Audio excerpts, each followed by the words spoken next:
সবগুলি হবে ইহুদি খ্রিস্টান, সবাই হবে দাজ্জালের অনুসারী। কার অনুসারী?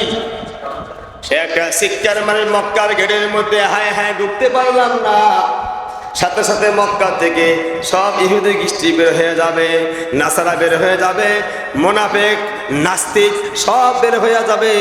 মক্কার মধ্যে শুধু খাঁটি মুমিন থাকবে, শুধু খাঁটি মুমিন থাকবে, আর সব বের হয়ে যাবে। যত অকারেন্স আছে গোটা বিশ্বের মধ্যে সব নাপাকের দল, বেঈমানের গোষ্ঠী সব গিয়া দাজ্জালের সাথে যোগ দিবে। দাজ্জালকে বলবে, হ্যাঁ তুমি আমগর, যে গরু গোস্ত আর রুটি খাওয়া আর আমরা তো না খাইয়া বই, তুমি আমগর। তুমি কি? রাসূল বলছেন মাহু জান্নাতু ওয়া নারুন, তার সঙ্গে জান্নাত থাকবে, জাহান্নাম থাকবে। আর তখন তো মানুষ অনাহার। হাদিসের ব্যাখ্যার মধ্যে আসে গোটা পৃথিবীতে অনাহার অনাহার। মুসলমানের বেশি কঠিন কোনো খাওয়ার নাই, বাচ্চা কাচ্চা মারা যায়, নিজে মারা যায়, সকলে মরে।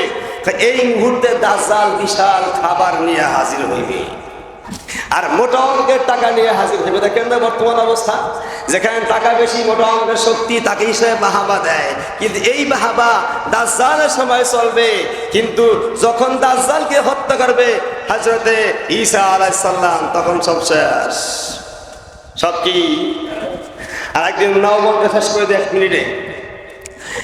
ঈসা আলাইহিস সালাম আসে, ঈসা আলাইহিস সালাম আসবেন, আসার পরে দাজ্জালকে হত্যা করবে লুত নামক জায়গায়। লুত এটাও হেদেশে, ইসরায়েলের দিকে। তাকে হত্যা করার পরে যখন হত্যা করবে, ইহুদিরা পলাইবে, নেতা নাই, ফান্ডারা থাহে না পলায়, থাহে না পলায়, সবাই পলাইবে, সবাই পলাইবে।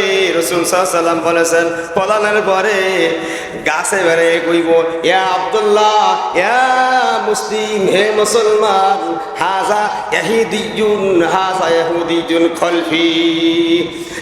আমাদের গাছের মধ্যে ইহুদি আছে, ধরো, ফাতা আলু ফাকতুলহু, আর হত্যা করো।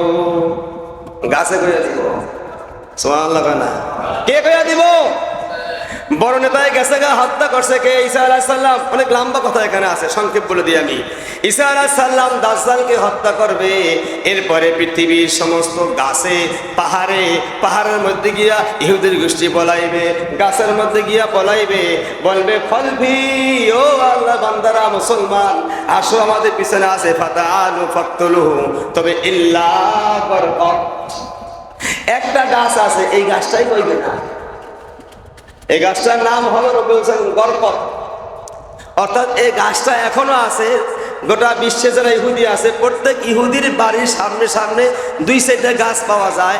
এই গাছের ভিতরে গিয়া ইহুদিরা পলাইলে এই গাছে কইবে না। রাসূল বলেছেন এই গাছগুলি ইহুদির গাছ। এই গাছগুলি কাদের গাছ? ইল্লা গরকত, এই গরকত গাছ ছাড়া আর সব গাছে বলবে, মুসলমান ইহুদি আছে ধরো, ইহুদি আছে ধরো, ফাতাআলু ফাকতুলহু, ধরো আর হত্যা করো, ধরো আর হত্যা করো, ধরো আর হত্যা করো। গাছে বলে দিত। এই গরকত গাছ বলতো না, এটা ইহুদিরা জানে। এই জন্য তারা এই গাছটা না লাগায় লাগাইয়া ঘরের সামনে সামনে লাগায় লাগায় রাখে, যাতে মুসিবতের সময় এই গাছের মধ্যে গিয়ে বলাইব। আচ্ছা কম তো, গাছের মধ্যে গিয়া যখন ঈসা আলাইহিস সালাম আসবে, পলাইতে পারবে? হাদিসের মধ্যে আসছে, তাফসীরের মধ্যে আসছে, ঈসা আলাইহিস সালামের শ্বাস যে ইহুদির কাফেরের গায়ে লাগবে, এই শ্বাসের কারণেই সে গলিল, ওখানেই শেষ। আপনি বুঝছেন না দাজ্জালকে হত্যা করবে? যে দাজ্জাল এত বড় শক্তিশালী, ওনার শ্বাস, এই যে শ্বাস ছাড়বে কোন ইহুদির গায়ে, কাফেরের গায়ে পড়লে ওখানেই শেষ। ওনার শ্বাস যেই পর্যন্ত যাবে, ঈসা আলাইহিস সালামের চোখের দৃষ্টি পর্যন্ত যাবে, ওখানেও কাফের থাকলে, বেঈমান থাকলে, নাস্তিক থাকলে শেষ হয়ে যাবে। তাহলে আমাদের রব কি কানা? জি না। দাজ্জাল কি হবে? কানা। কানা মানুষ, কানা সে রব হইতে পারে না। আল্লাহ সবাইকে এ সমস্ত ফিতনার থেকে বাঁচান বলি আমিন।